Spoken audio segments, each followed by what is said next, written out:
So pay attention, please. She continues the basic rundown of the basics of the sign language. Eventually, she starts talking about stuff I start to recognize.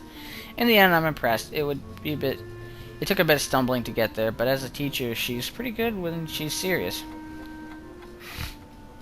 After a while, I start to notice that it's getting late, so I think we should bid her goodbye and go back to my dorm. I learned a lot today. And then he forgot it all in his sleep. 7:37, it's officially been 3 hours. And that's just from when I checked the one time. So, it's officially been 3 hours of recording. I'm jolted awake by the thundery bang sound coming from my door. I first thought it could be Shizune. After all, only deaf people or a jackass would knock that loudly at this hour. Who is it? Of course, if it's Shizune, she wouldn't be able to hear that or answer it. There's no reply, so I'm kind of pleased. I haven't seen Shizune in a while. Oh, for fuck's sake! Opening the door, I find Kenji's out in the hall, his eyes nervously darting from side to side. Oh, it's you. Yeah, it's me. What kind of reaction is that?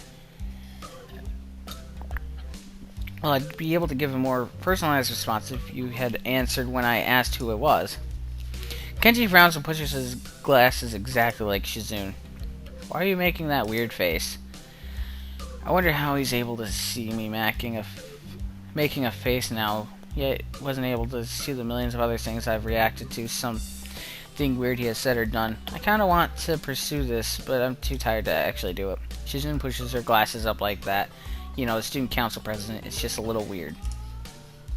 What the hell? What do you mean that's the girl who does the same thing? You mean she touches her glasses? I do that. That's my thing. Who is this bitch? Why are bitches all up in my business, stealing what I do?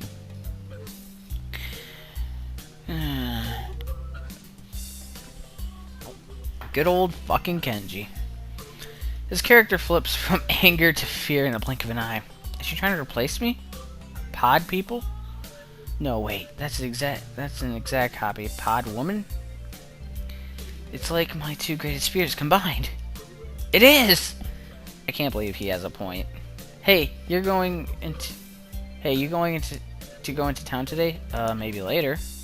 Okay, awesome. I have some stuff I want you to pick up for me at the post office. Some delicate and secret stuff. He speaks in a whisper, as if talking about his mail is even a normal tone of voice will jeopardize it. You can have your mail sent directly here, you know. No, you can't. You have to have your mail sent to the school, and then the student council picks it up, and then they give it to you. It's not the same as mail appearing in your hands. You do realize I'm part of student council, you jackass. I don't trust student council. Many dudes don't go there, get their mail here, you know. They probably steal it all. They think that just because it's sent to them, they have to license to steal. I can just see them now, elbow deep in mail, fast grabbing all the free swag they can get a hold of. Sickening. I'm sure he's not meaning that in the swag that we know today. Where can I find the mailman who can conjure mail out of thin air into your hands? I don't know, I bet the student council killed him to preserve their monopoly on all the student shit. It doesn't work that way. Is that what you wanted, though? Fine, I can pick up your mail for you, but eventually I'm going to collect on all these favors. You already owe me some money. Thanks for reminding me. I'll pay you back after I get my package. Yeah, my bad. I can't really pay you until then. I'm still broke. Then I'm basically doing it for money like a job. Why do you need a package first? Is there money in the package? Nah. I'm seriously dumbfounded. Why can't you get it? Because I'm going to remodel my room today into a war room.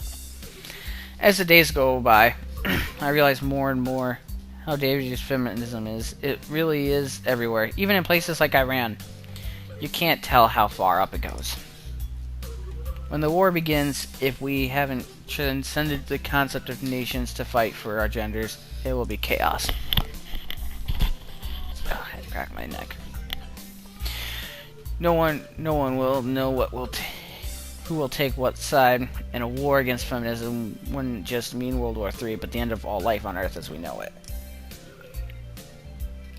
If we lose all our supple Japanese women will be raped and enslaved by a bunch of sociopathic lesbian supremacists. Dear Lord. Meanwhile, the handful of men that didn't die in the war will be castrated and forced to repair toilets and build massive monuments commemorating the feminist victory. You do realize we'll end the world because, we'll die out as a species, right? That's crazy. You're crazy. I think you're overthinking this. As the days go by, I realize more and more that you are not ballin'. We've only talked like 4 times. Oh, sorry. Yeah, whatever, I'll get your package. I would have been like, I'm in the student council, bitch! Awesome. I close the door and jump right back into bed. The second my head hits the pillow, a painfully loud ringing assaults my ear, and I realize it's my clock, the alarm going off, meaning that right now it's time I'm supposed to wake up in the first place. On weekdays, at least. I pick it up and throw it without looking up. It gets wedged between the bed and the wall, the noise not stopping. In fact, it seems to grow louder. By the time I am able to pry it out of there, I know I'm not going to be able to go back to sleep. The only thing I can think of doing now is not going into town, just getting... The only thing I can think of doing now is going into town and just getting Kenji's stupid package, but it's too early for that. After showering, I take my medication. I'm actually very hungry today since I went without dinner yesterday. And before that, I had just very light lunch. I eat the pills, chomping on them like a leg of lamb. They are unbelievably bitter and disgusting. Well, good medicine tastes bad, or something like that. I'm still hungry, and there's still a lot of time to kill, so I decided to go into town and find somewhere to have breakfast. I can't remember the last time I ate out, besides the weather is nice, so why not?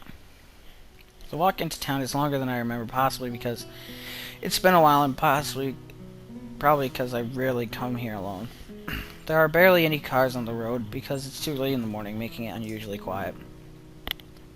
The first thing I do is start looking for a place to eat. Immediately I think of Shanghai, but I want something more substantial than sandwiches or a cake.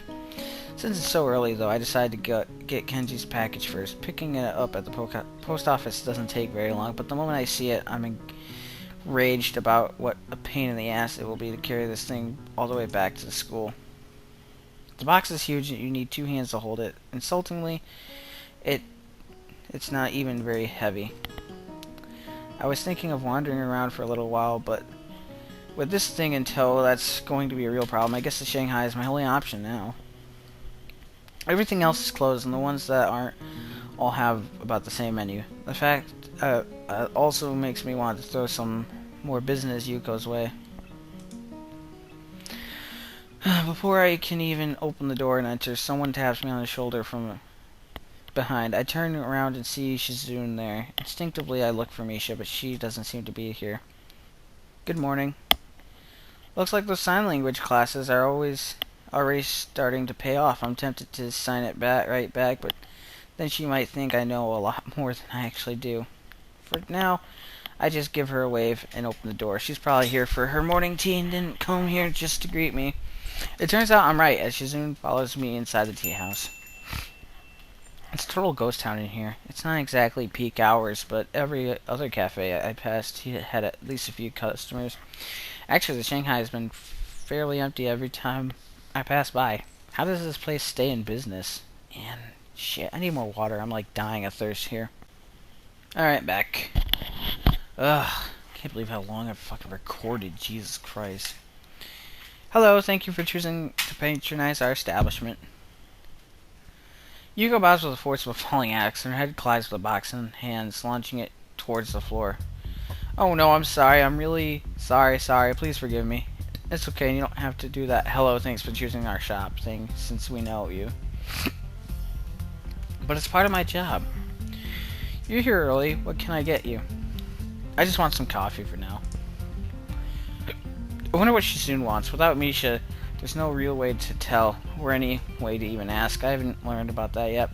She's here, so I'm pretty sure that means she wants something too. I don't really know what Shizune wants. Does she have a usual? Wait, she might want something else though. Perhaps you should bring us a menu just in case? I look around for one, but can't find anything. That looks remotely like a menu. Menus. I'll look for one right now. Huh? There are menus. They're just rare. It's only a restaurant menu, not a collector's edition. Weird. Is that what Shizune is saying? Nah, she can't hear you. It's just weird for a cafe to make you have to go out of your way to look for a menu. Weird. Yes, you're right. It's so illogical. There are so many things, like why is it called the Shanghai? This is a Western-style tea house, but the name is Chinese, and the architecture is odd, old-fashioned, but my uniform is so modern and sophisticated. She looks like she's about to pass out. If she does, she'll probably fall forward and make a mess of everything. I can't work here anymore. What a bad place for a circular train of logic to end up. No, come on, that kind of stuff is what sets this place apart. There are a lot of cafes around here, you know. I think it's charming, really. Please don't quit. Business is good here, isn't it? Not really.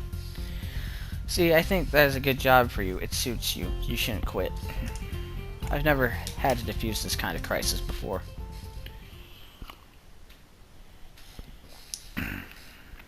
Eventually, I managed to calm her down and convince her that I'm sure she just wants what she normally orders here.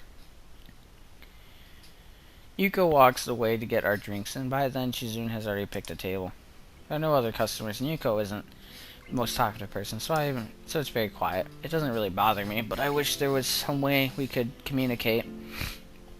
There are so many moments when we're alone. Shizune and Misha are almost always together to the point where so few moments where we're alone. Shizune and Misha are almost always together to the point where sometimes it seems like they are one. Now it's just me and her, and I'm unable to understand her, or have her understand me. It's terrible. You don't have your little notepad today? I think it's the weekend and all, but it's not like you to be unprepared. Well, that's fine. I don't really like using it anyway. Still, it would come in handy right now. She soon starts signing in short bursts, punctuated by her stopping to take a sip of tea. It's strange how she doesn't make the slightest attempt to change how she normally acts. I'm talking to her for the most part because I'm not used to long silences. I briefly wonder if it's the same for her in a way. However, it seems unlikely. I think it's more that she is the type who doesn't change how she acts for anyone.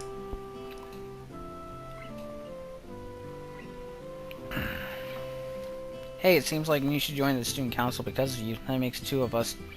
You know, I'm only there because you forced me into it. Well, not really forced, I guess. If it wasn't for you, I wouldn't have joined. That sounds slightly romantic, and I find myself blushing a little. I feel like it's such an idiot. Although I still don't know why you joined it. Should have been the first thing I asked in retrospect, but I'm really curious. I'll have to remember to ask Misha sometime. It's nice to talk to you, even if you can't understand me. Wonder if it's the same for you. That would be really great. I don't think sign language will ever be as natural for me as Misha makes it look, but it's got to be a step up from using pen and paper, right? We've both finished our drinks for a while, and Shizune's eyes fall upon the box sitting out in the chair by my side. I'm just picking it up for someone, it's not mine. Shizune puts it closer to her, intending to open it, and my heart almost leaps out of my throat. I quickly try to pull it back by wrapping my legs around the leg of the chair. What the hell? Don't open it! You can't just open other people's mail. That's not legal. No! Once she gets going, there's almost no stopping her. Eyes filled with excitement. She looks ready to fight me over this stupid package, and I realize just how fast this could turn into a game of tug-of-war. I'm almost out of my seat now, waving my arms like an air traffic controller before she finally settles down. She soon pouts, but not pleased with having her curiosity checked, gets up to leave. It's about time too, I guess. We've been here a while. I protectively pick up the box before standing up myself. Suddenly she tenses her fingers excitingly, pulls out a marker from her pocket, and she starts writing on Kenji's box. Hey, what are you doing? I said it isn't mine. Hey! I can't even see her with it blocking my vision. Fine, at least let me put it down first. I have to read whatever she's writing anyway. I'll help you carry it.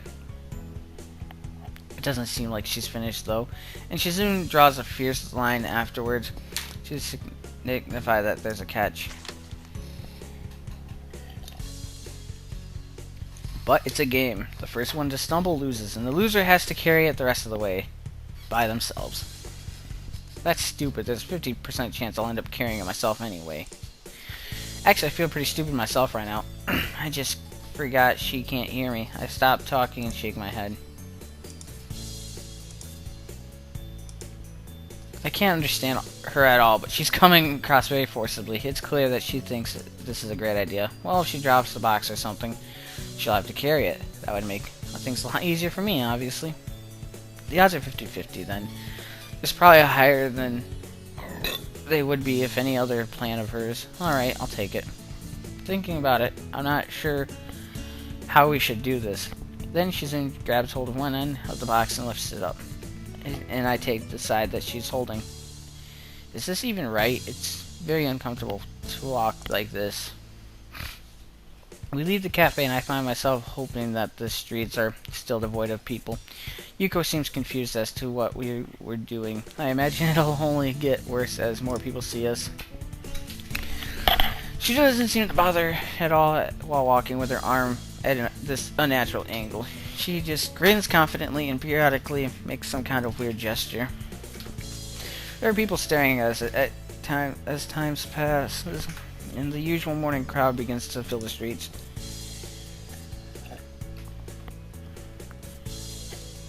I feel silly, but I'm sure that if I give up, Shizune will take it as a sign of surrender. I can't allow that, because I think I'm doing well so far.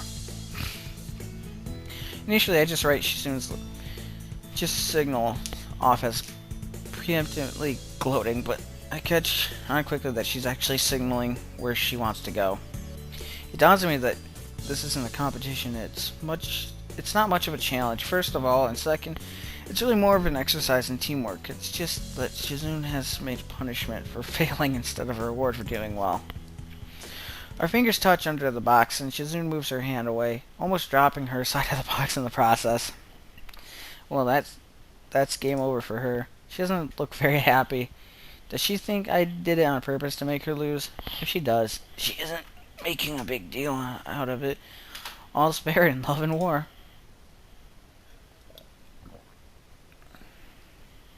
I feel like I should take it from her and carry it myself, but she pushes me away when I try. She glares at me as if to tell me off.